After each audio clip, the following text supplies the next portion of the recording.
relationships. Just some information from my perspective on relationships and relationships in a healthy way. You know, after a lot of soul searching over the years and going through a few relationships, thankfully with age and life experience comes hopefully a bit more wisdom. So I'm sharing this for anyone who needs to actually hear it. Relationships, the romantic type. Relationships really do start with yourself first. Before entering a romantic relationship, it's wise to do a lot of self-reflection and a bit of work on yourself first, so that when you're entering a romantic relationship, you're going into it strong, knowing yourself, knowing your own values, knowing your boundaries, what you will accept, what you won't accept. Also that you're not carrying any baggage into that relationship, because it won't be fair on that person, and it won't be fair or give your relationship a healthy and fair chance to grow and thrive. Relationships start with yourself, yes, but your idea of a romantic relationship can be formed from the relationship that you had in your early years, in your childhood, from your primary caregivers, which is normally, a mom and dad. And depending on what you experienced and were made to believe through those relationships, will carry into your adulthood.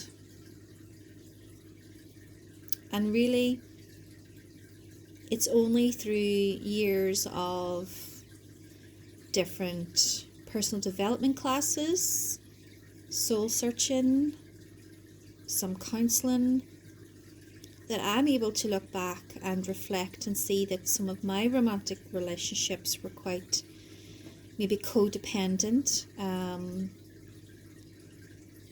Maybe I seen something in them that I needed.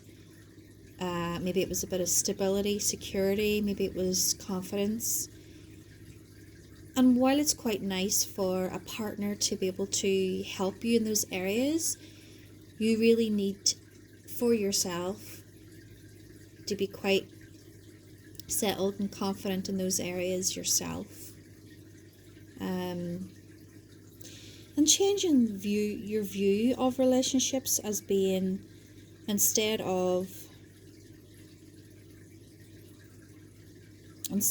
maybe viewing relationships as, this person's going to fix me, this person's going to make me happy, this person's going to take away all my problems, that's just going to end in disaster straight away. I mean, yes, a relationship can support you if it's healthy, and it can actually help you blossom and grow, but really and truly you need to do that work yourself first, because it's unfair to put that kind of pressure on your partner that, oh, you're responsible for my happiness and my feeling of safety and security.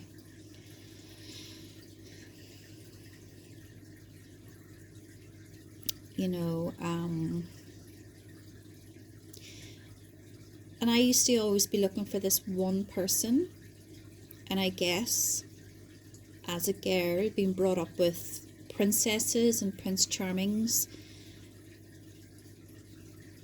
I always thought there'll be that one person, that'll come into my life and fix everything and make me feel amazing, and I'll be together forever with that person. And it's my personal belief that I don't think that happens. I think as people, as individuals, we change and we grow so much, and our outlook in life and values and beliefs and needs and wants all change And whilst it's great if you manage to find someone that naturally goes on that journey with you and develops on your journey with you, that's wonderful and perhaps quite rare to get.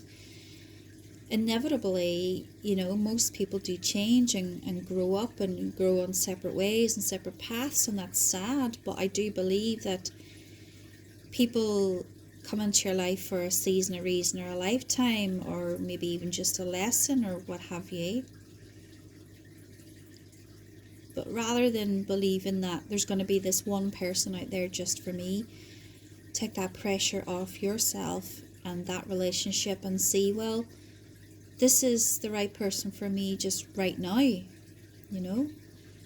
again, just about bringing yourself back into that moment of where you guys are at that moment, and you may experience a few weeks, months, or even years of just fun and enjoyment, adventure and bliss and romance and love and all of that jazz. Some things, I don't believe things are to be forever. Like the season, things change constantly and things are growing up and growing out of. And so I guess what I'm saying is just appreciate where you are right now in your life and appreciate those around you who are on your path and journey with you right now, but may not just be there forever, and that's okay. But the constant person that will be there forever on that journey is you. So you got to be okay with you. You got to be your own best friend. You've got to know that when, things get tough, that you're there for yourself. And as I say, whilst it's great to lean on family, friends, or a partner for like a little bit of support or something, that work really must come from you and from within.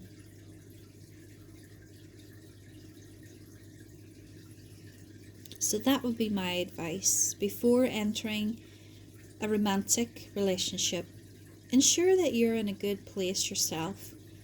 A place of self-knowing and self-confidence. A healthy place. A place where I like being with you, but I don't need to be with you. You shouldn't need to be with anybody but yourself. Or God, or whatever you believe in. I need my Father in heaven. I don't really need anybody else. I like having those people around me, and there's times where that serves me really well, but I always turn to my Father first. I don't lean upon my own understanding. You can try, and you can certainly get the help from other people, but people are flawed as well, and their advice and answers are coming from their perspective and their place and their experiences, and it may not always just be right for you. So personally, I thank God I have my faith, so I consult my Father in heaven, who knows me more than anybody and knows what my deepest needs are, and is the only person, well, not that he's a person, but he's the only person that can truly give me what I need. I can't get that from a boy, one single person, and that's unfair to ask that of a romantic partner, whether that be a girl or a boy. So again, for the sake of your own health and your partner's health, do the work on yourself. Don't be afraid to do counselling. Look into your personality traits. Look into, why am I acting like this? Why am I feeling like this? Where is this coming from? How can I give that to myself so that I don't need to get all this off other people? Because you're going to get disappointed, because people do disappoint you, because maybe not necessarily that they want to disappoint you, but because they're only human. And they can only be stretched so far as well. It has been my experience that I have leaned on other people too much in my life, and I have often got disappointed because I've needed too much when I should have been given to myself. So that's just a little bit of soul searching for today on romantic relationships for anyone that really needs to hear it. You know, for example, recently, I've been diagnosed with borderline personality disorder years ago. And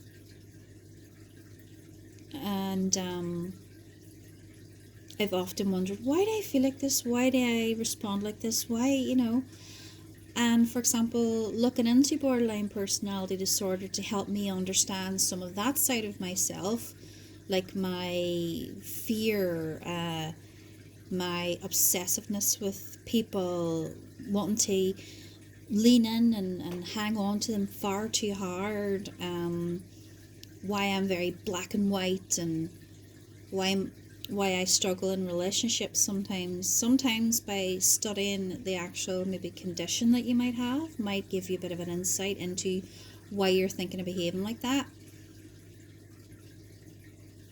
And then that will also help you to look and see, well, what's the solution there for me? What can I do that will help to improve that? So for a very basic example, I have a fear of people leaving me. I think it's called abandonment issues.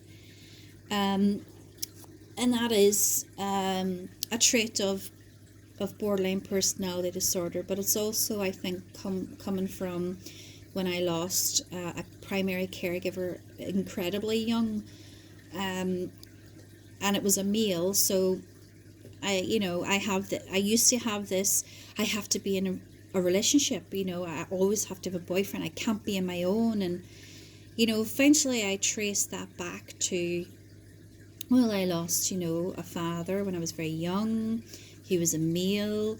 The fear of maybe leaving me on my own. So I dig in deeper and I hold on, and I can become a bit obsessive and overpowering and overwhelming maybe.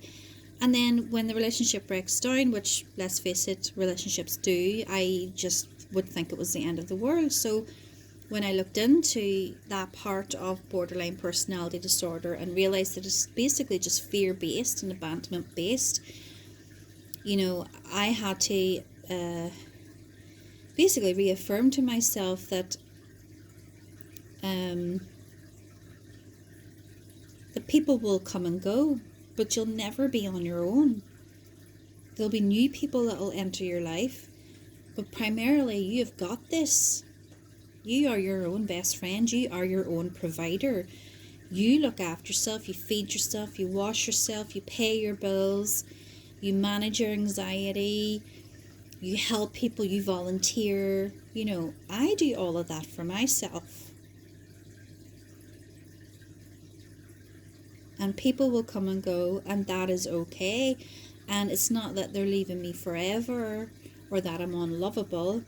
It just means that that's life. And then remembering who I have in my life and around me really helps as well too. To, instead of feeling fear, I actually feel comfort when I think about, this friend, of that friend, of this family member. And by the time I counted up the many people I do have in my life that love me genuinely and I love them, I suddenly replaced that fear of abandonment with, I'm actually completely surrounded by love,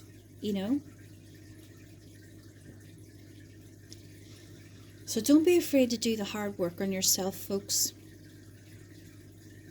Because relationships may come and go, whether that's romantic ones or friendships, but you will always have your own back. You have all of those needs to fulfill you inside. You just need to dig for it. And dig deep. And don't be afraid of doing work on yourself. It's the best thing that you can do. It might feel painful, but it's the most rewarding. Self-awareness is the most rewarding thing, because with self-awareness can come the solutions. And that's what we need in order to evolve and grow. So anyway, a little bit of golden nugget for me tonight. And any other little pearls of hopefully wisdom I'll share for whoever needs to hear them.